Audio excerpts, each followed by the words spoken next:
Bonjour à tous et bienvenue sur Expat Canada, la chaîne dédiée à tous ceux qui rêvent de la vie canadienne.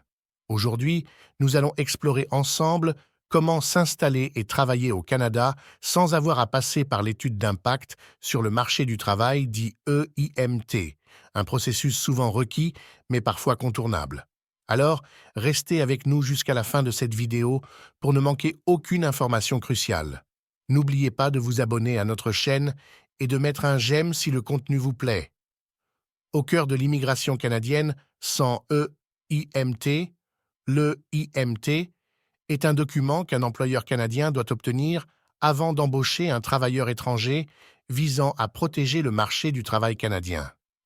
Toutefois, le Canada offre plusieurs voies pour ceux souhaitant travailler dans le pays sans cette exigence, grâce au programme de mobilité internationale. Ce programme vise à promouvoir les intérêts économiques, sociaux et culturels du Canada en offrant diverses exemptions de IMT, voies d'accès sans EIMT, bénéfices significatifs. Si votre travail est considéré comme bénéfique pour le Canada, vous pourriez être éligible à une exemption d'EIMT. Ces emplois entrent dans plusieurs catégories en vertu des codes de dispense R205, notamment les catégories C40 et 1, C42, C43, C44, C45, C46, C47, C48, C49 et C52. 6 exemptions sont conçues pour les CEAS où l'emploi proposé soutient des intérêts canadiens significatifs, soit par des avantages économiques, sociaux ou culturels pour le Canada. Transfert intra-entreprise C12 et C20 et 1 permettent aux employés de multinationales de venir travailler dans leur filiale canadienne sans EIMT, professionnels sous accord de libre-échange C10.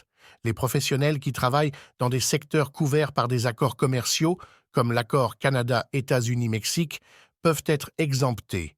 Travailleurs dans le cadre d'échanges jeunesse C20. Les participants à des programmes d'échange jeunesse peuvent obtenir un permis de travail sans EIMT.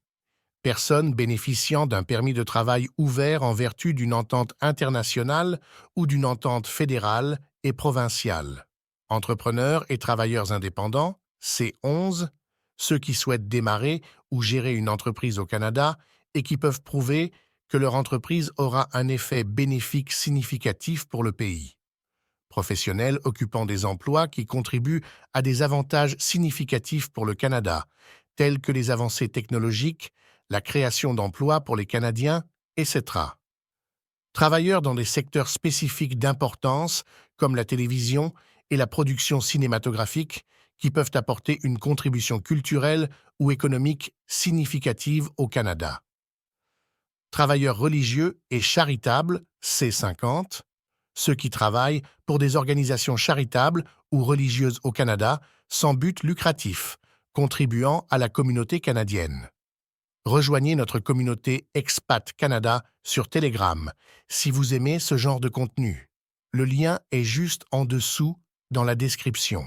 Pour des discussions approfondies, des mises à jour en temps réel et un contenu exclusif sur la vie au Canada. C'est l'endroit idéal pour échanger avec des personnes désireuses de venir au Canada et obtenir des pleins de conseils sur votre projet d'expatriation.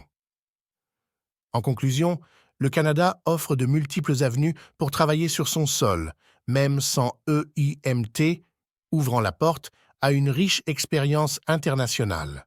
Nous espérons que cette exploration vous a été utile.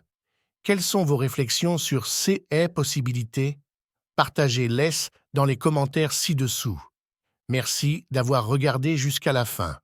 N'oubliez pas de vous abonner à la chaîne et d'activer la cloche pour ne rien manquer de nos prochaines vidéos. À bientôt!